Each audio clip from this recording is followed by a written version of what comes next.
स्वागत आहे आमच्या DN हिंगोलीकर चॅनलमध्ये. तर मी शेतीची थोडीशी माहिती देते, कारण आमच्या शेतात कोणते कोणते झाडं आहे, काय काय आहे.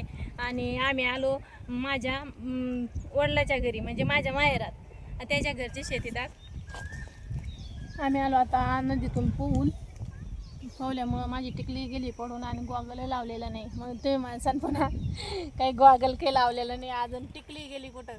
पण आज नाही का टिकली बी ना लावली नाही पडल्यामुळं. आणि हे बघा आता आंबे घेतले मी माझ्या ओढणीमध्ये आणि जायचं आता समोर. न मग बोलू गेला समोर. चला बरं आपण जाऊ आता. पण इथून निघावंच वाटत नाही, पाण्याचं एवढं थंडगार वातावरण असल्यामुळं आणि नदीला पाणी आता उन्हाळ्याचं पण पाणी असल्यामुळं तर लगे इथून निघावंच वाटत नाही. माहेरात आली की एक मजाचे शेतात आल्यावर. आणि लहानपणीची लय आठवण येते. शेतात येतो रोज रोज यायचं ना, तर त्यांना लय आठवण येते. दाखवते मी तुम्हाला. पहिलं लिंबुनीचं झाड ते बघा किती मस्त हिरवगार झालंय. पलीकडून तुम्हाला तर तिकडून मस्त आणि हौद आहे. इकडं खाली शेती मस्त नागाटी केलेली पूर्ण शेतीची. आणि हे पेरूचं झाड आहे. हे तिकडं भरपूर मोठ्याले हे आता नवीन लावलेली असल्यामुळं ते लहान आहे. आणि समोर आहे का नाही, समोर चिकूचं झाड. चला मी दाखवते तुम्हाला. आम्ही आलो धोंडे खायला, त्यामुळे शेतात आलो होतो फिरायला. मस्त पोहलो आम्ही आणि चाललो आता फिरायला.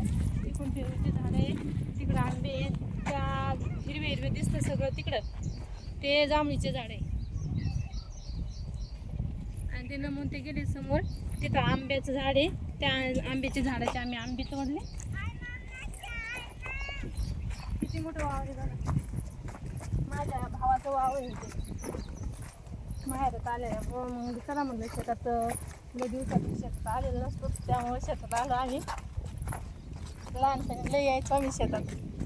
आता कायचं येणं होतं लवकर काही दिवाळीला आलो का मग येतो. आता धोंडे खायला आलो होतो, त्याच्यामुळे शेतात आलो आम्ही. तुम्ही खाल्ले की नाही धोंडे? आम्ही खाल्ले आता धोंडे. या मग धोंडे खायला आणखी करू आपण. चला आंब्याचं झाड आलं समोर.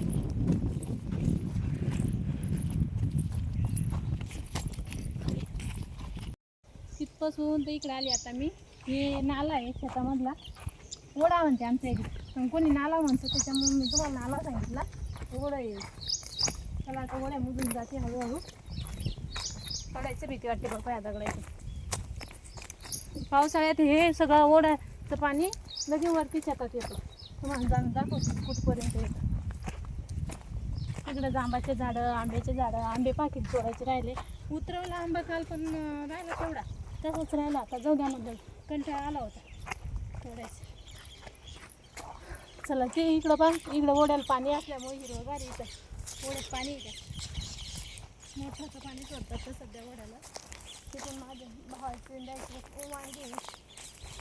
चला मी इथून चढते, पण चढता येतं काय का नको मला.